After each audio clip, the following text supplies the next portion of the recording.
My motivational speaker and business coach Binyamin Ansari. दोस्तों, आज का मेरा टॉपिक है, जैसा कि आपने थंबनेल पर देखा, कैसे बना एक भिखारी बिजनेसमैन। जी हाँ, सही सुना, सही देखा। एक भिखारी था जो रेलवे जंक्शन पर भीख मांगता था।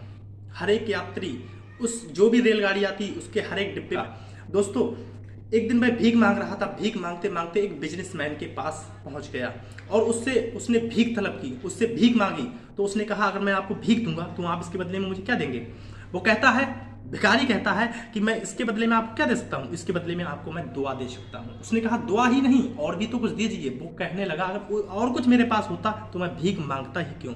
लेकिन बिजनेसमैन कहने लगा कि आपसे मैं और कुछ नहीं मांग रहा हूं, आप कम से कम जो रास्ते में फूल होते हैं छोटे छोटे, अगर फूल ही मुझे दे देते तो मुझे कम से कम ये तो होता कि मैंने कोई चीज खरीदी है। दोस्तों, भिखारी ने अगली बार यही सोचा और कुछ दिनों बाद वह बिजनेसमैन फिर उसी रास्ते से गुजरा और वहीं स्टेशन फिर वह भिखारी आ गया और भिखारी ने सबको एक एक फूल दिया और सबसे भीख ली। जिससे भीख लेता उसको एक फूल देता। और बिजनेसमैन के पास आया और उससे भीख मांगी, उसने भीख दी और उसको एक फूल दे दिया।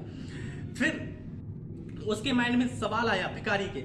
उसने सोचा, कहां तक आखिर, ये भी तो मैं एक बिजनेस ही कर रहा हूं, ये एक बिजनेस ही कर रहा हूं जो मैं आज अगर मांग रहा हूं और मैं उसके बदले में कुछ दे रहा हूं तो मैं ये बिजनेस कर रहा हूं। क्यों ना मैं इस चीज को बिजनेस में ही बदल दूं, मैं एक फूलों की ही बिजनेस करने लगूं। और उसने ऐसा ही किया और उसने भीख छोड़कर एक छोटे लेवल से एक छोटे छोटे फूल थोड़े थोड़े बेचे। उसके बाद में एक बड़ा किया, फिर और बड़ा, फिर और बड़ा, फिर एक बड़ा बिजनेसमैन बन गया और एक फूलों का एक बड़ा व्यापारी बन गया। फिर कुछ समय पश्चात वह भी एक बिजनेसमैन की तरह एक अच्छे कपड़े, एक सूट बूट में, उसी ट्रेन में, उसी जगह में, वो भी बिजनेसमैन जो हर वक्त हर समय आता रहता था और उसी रास्ते से उसका गुजर होता था, उसी बिजनेसमैन के पास वह जा पहुंचा क्योंकि उसके पास एक सीट खाली थी। उसी पर बैठ गया और उसने उसको पहचान लिया।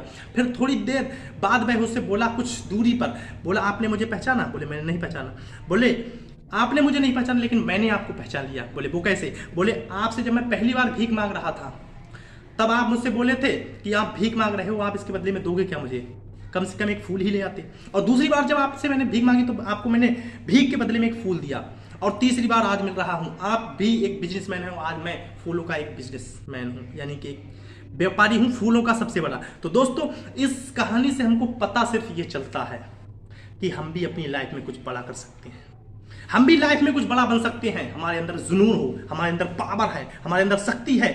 हम कामयाबी चाहते हैं तो हमें लड़ना होगा। किससे? सिर्फ कामयाब बनने के लिए खुद से लड़ना होगा, दूसरों से नहीं, बल्कि खुद हमें देखना होगा कि आखिर हम कौन सी मंजिल पर खड़े हैं और कौन सी मंजिल पर हमको जाना है। अगर ये आप समझ गए तो यकीन जानिए आप भी कामयाब इंसान बन जाएंगे, आप भी एक बेहतर इंसान बन जाएंगे। आप जो बनना चाहते हैं आप भी बन सकते हैं बेहतर इंसान अगर आप चाहते हैं। अपने खुद से लड़िए, खुद देखिए, दूसरों को मत देखिए। दूसरे तो आपको सिर्फ देखते रहेंगे।